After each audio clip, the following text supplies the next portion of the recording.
Thank you, Tim, and thank you for Share Cafe for having us back. So if we move to slide 3, we'll get right into the nitty-gritty. In 2022, the company grew 30%, but product sales, in fact, grew 40% because there was a one-off payment in 2021 that related to the expiration of a 3M contract that we terminated early. The keys to this growth, if we move to slide 4, were direct sales. And this is something very new for the company, something that we worked on really hard in 2022 that is starting to show benefits right now. So product sales increased 40%, but if you look at direct sales, it is the direct sales of the business, or the blue part of the circle, that actually becomes the mainstay for revenue development for the company. These direct sales were the products that we ourselves sold in the market from NXS. So if we move to the next slide, we then also, along with our products, launched in October a DME. This is a business structure that's probably not very well known in Australia. It stands for Durable Medical Equipment, and it's a business that allows the company to take a prescription from a doctor, ship a product to a patient, and then the bill for the patient is paid by Medicare or their insurance. So this is the only reimbursement that runs. Medicare and the insurers are the only reimbursers in the chronic wound space. So this is the first time we've been able to actually have a product in that space that gets reimbursement, and we're enjoying it a lot. So we started in October and it has already become a mainstay of the business. Next slide, please. So those people that know us well would know we're basically concentrating or centered in 2 major markets in the United States. The first is chronic wounds, over 8 million patients in need of help. The second is a prevention market of surgical site infection, also a very large market with over 110 million surgeries, but is this market that we serve with actually an indirect sales force, so as a sales force of contracted distributors. Next slide, please. These are the products we have in market. The products on the left of the screen are in the chronic wound market. The products on the right are those products that actually can work with surgeons to prevent infection. Next slide, please. We also have partners in some of our products and some of our markets. Next slide, please. So in the United States, we have partners in our irrigation products, our wound wash, which is Trident X, but Torrent X as well, Back to Shore, which is an advanced irrigation for an infected clinical space. So we're used for prosthetic joint infection primarily, and our Experience product. Next slide, please. We also have taken distributors in our home markets. For various reasons, we have concentrated all of our efforts now in 2022 in the United States. The power and the size of that market drive your attention. So we made the decision to facilitate distributors in Australia and New Zealand for both our BlastX products as well as our surgical prevention products. Next slide, please. And one more, thank you.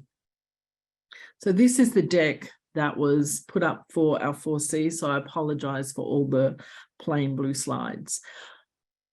Most people who are shareholders would know that we settled a converting note last week. This note allows us an additional $10 million of secured funding, which has already been banked at a conversion price of 72 cents. And the note is held by our primary shareholder, Walker Group Holdings.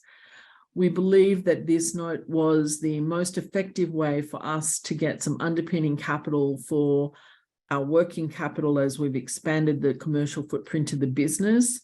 And it also allowed us the freedom to move quite quickly. Next slide, please. So this is the cash waterfall.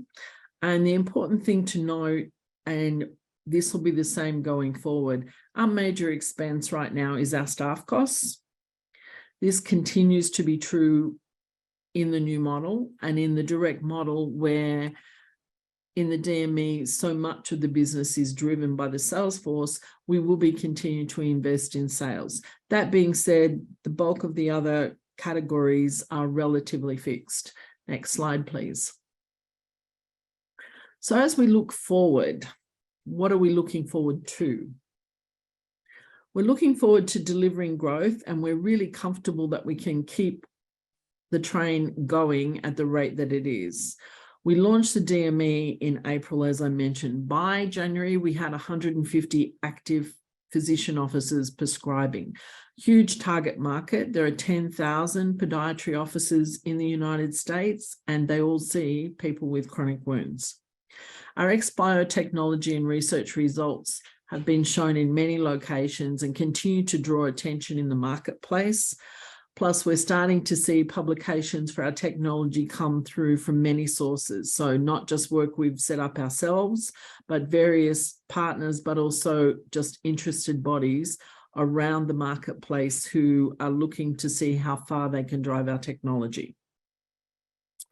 Additional to that, not only are we growing contribution from our own businesses, but our partners will also continue to grow. And as we've talked about before, I do have a plan to retire sometime this year. So our CEO recruitment is ongoing.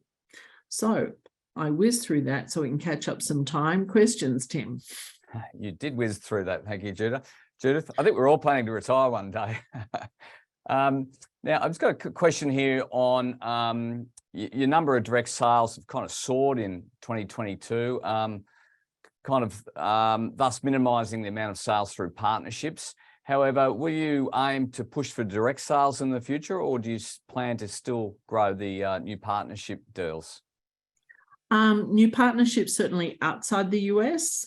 Inside the US, predominantly, I think they'll be ours. It is keeping control of that business means you get to drive growth. When you have a partner, your levers to push growth are limited and you're competing with the rest of their portfolio for attention. So for us, we've found it isn't the most effective way to get our technology in the market.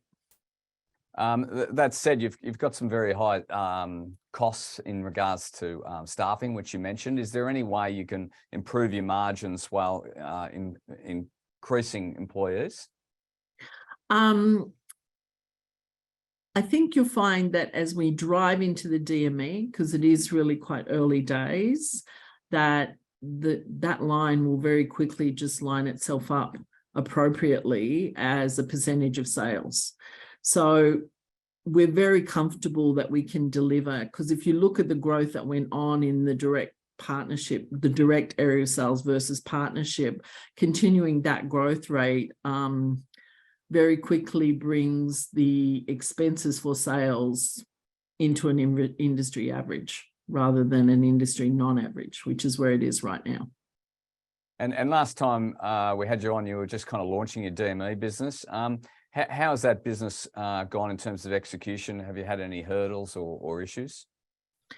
We broke our supply chain because we well exceeded our forecast and had to actually very quickly take ourselves from one supplier to 3 suppliers. We had to bring the kitting process in-house because people couldn't keep up with the demand externally. I think they're all first world problems. Problems while we had to work through them are kind of good to have. It is proceeding well, and we're continuing to grow the team, not rapidly, but in a thoughtful way. So we added 10 people in the first quarter. We will continue that kind of growth as the quarters come through the year. As you said, a nice problem to have. Can you talk us through, say, the next 12 months and what sort of milestones you're hoping to achieve? There are a few major ones. We're very comfortable that we'll be reporting most of our retrospective trials very shortly. We ran into some hiccups just getting final papers through hospital admin over the holidays. And those papers heavily support the use of experience in all cases. So both preventative and those people are at risk. Right now, most of our business is running in the at-risk category. We're thrilled to see the growth of the DME, and we have a whole bunch of products in pipeline to add to that portfolio. So just make that sales force more and more effective as we drive revenue. The thing the DME does for us, our invoicing chronic wounds used to be about $150 a patient. We're at over $1,000, right? And so when we can drive that up by further addition to existing technologies that we can find ways to complement what we do, we actually drive up the invoice value or the value of the call the salesperson makes. So between those two levers, we're very comfortable that we can deliver the promise of growth that has always been part of this brand, but we struggle with when we're with partners only. Understood. And you touched on a convertible note conversion to help with funding from the Walker Group holdings. For those investors looking to do due diligence, can you give us a little bit more color on the register? We still have a large insider group at the top of the register. That's true. That being said, our mainstay instos have not gone anywhere and have been very loyal, and we're very grateful as they've waited for us to deliver the kind of growth we're now putting up. So all of that being true, but I also have a large retail base, like probably larger than most stocks as small as ours. And so all of our shareholding will be offered a share purchase plan when the note converts. We felt that was the best way to bring everybody on board. So that discount, which is now a discount, but when he actually put up the price was 6 cents above the average market price. That price will be offered to everybody who is a shareholder at Next Science. Thank you, Judith. Congratulations on your sales progress. We'll follow you up towards the end of the year. Thank you. Really appreciate the opportunity. Have a great day, Tim. Enjoy your weekend. Thank you.